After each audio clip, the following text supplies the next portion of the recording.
Pour cette recette, on aura besoin d'un morceau de cake au Nutella. On commencera par une cuillère à soupe de pâte à tartiner. Il nous faudra aussi des petits décors en sucre. Nous avons ici du vermicelle au chocolat, des petits flocons de neige donc en sucre et des petites perles en sucre. Il nous faudra aussi du glaçage rose et une poignée de pépites de chocolat. Alors, dans le saladier, on met donc le cake au Nutella. Donc vous aurez le lien dans la description. Je l'ai réalisé il n'y a pas très longtemps et c'est un gâteau qui reste moelleux très très longtemps. Là l'idée c'est vraiment de le réduire en miettes.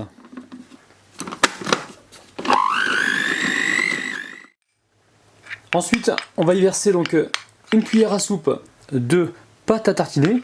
Alors on commence par ça et ensuite on avisera. Si on a besoin d'en rajouter, on en rajoutera un petit peu. Alors vous allez certainement me demander par quoi je peux remplacer donc la pâte à tartiner donc par de la confiture ou de la crème liquide. Alors maintenant, il ne manque plus qu'à mélanger. Allez, on remet une belle cuillère à soupe de pâte à tartiner. Et ensuite, on va faire le mélange donc à la main.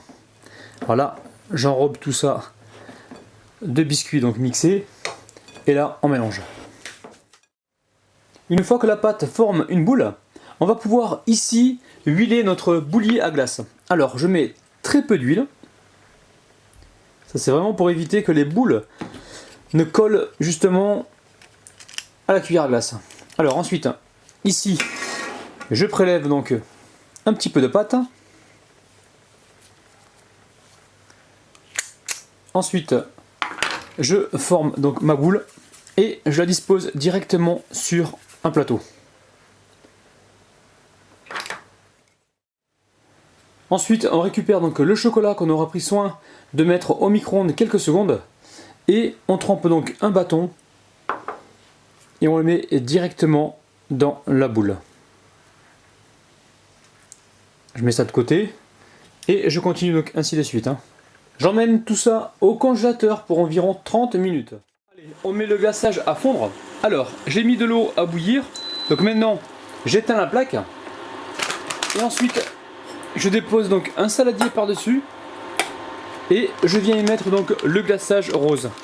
Alors vous mettez la quantité que vous avez besoin pour donc enrober vos sucettes. Donc on va commencer par 2 poignées et on laisse fondre gentiment.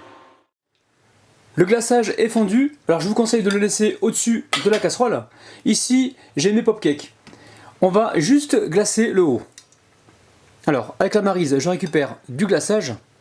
Et je viens ici faire tourner donc la sucette autour de la spatule.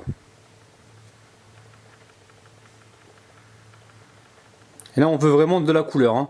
Donc on va pas jusqu'en bas. Comme ça on va apercevoir donc le côté chocolaté.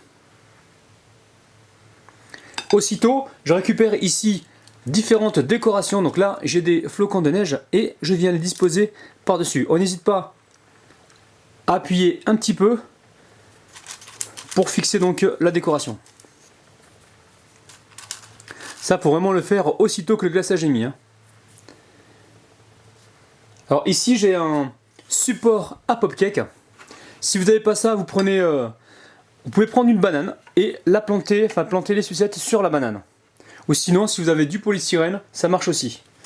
Allez, on en refait un. Ici je récupère donc une sucette. Je dépose du glaçage rose par-dessus.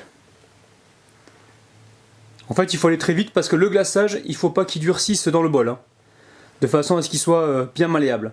Et ici, donc, je tourne la sucette autour de la maryse. Et ensuite, on vient y déposer donc des perles colorées. Allez, on passe à la dégustation. C'est parti. Ils sont vraiment succulents. On retrouve bien le goût du Nutella. On a le glaçage qui vient croquer avec les perles qu'on a mis dessus, ainsi que la petite décoration. Je peux vous dire que vous allez vraiment vous régaler.